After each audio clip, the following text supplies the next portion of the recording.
the theme going, all about persevering under trial. And I'm still going through some things that are really hard, but Paul went through much worse. And, we talked about how we can't compare our suffering with what Jesus went through. But Paul, and if you read the Corinthians, 1st and 2nd Corinthians, you'll know more. But 2nd Corinthians 12 specifically, the first part of it explains a little bit about how Paul had had some amazing revelations from God. But because of that, then he had this physical infirmity. We really don't know exactly what it was, but that was kind of visited on him, kind of to keep him humble, keep him low. And he asked God to remove it.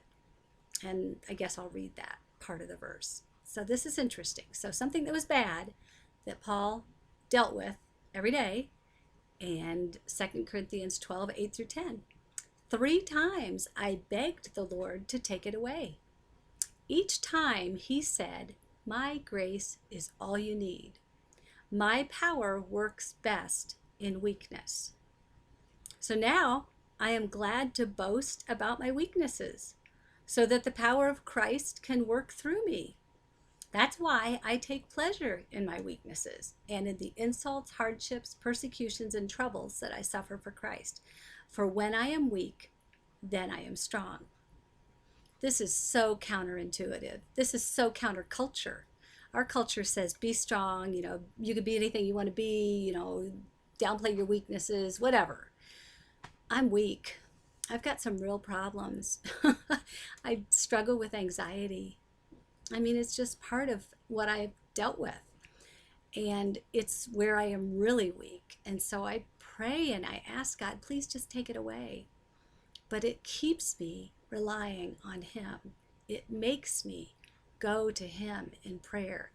It forces me to my knees. I can't do things on my own. I need Jesus. And we're meant to need Jesus. And He works through my weakness. I had a friend once after high school, years after high school, call me up out of the blue and to tell me thank you for what an influence or impact I'd made on his life when we were in high school together, an influence for Christ. And I was like, I was so messed up in high school. How is it possible for God to use me like that? But it's because it's His power, not ours. I mean, I think I want to be strong. I want to come across like I've got it all together. I think we all want to feel that way or act that way, but I don't have it all together. And Jesus does. Jesus is all in all. And His power, He can work through our weakness if we let Him. So I'm confessing my weakness and just leaving it out there. Don't be afraid to be transparent with the body of Christ. So tell somebody about your weakness, share it, and have them pray for you. I've got a husband and son who both prayed for me today, and it meant a lot. So I'm thankful.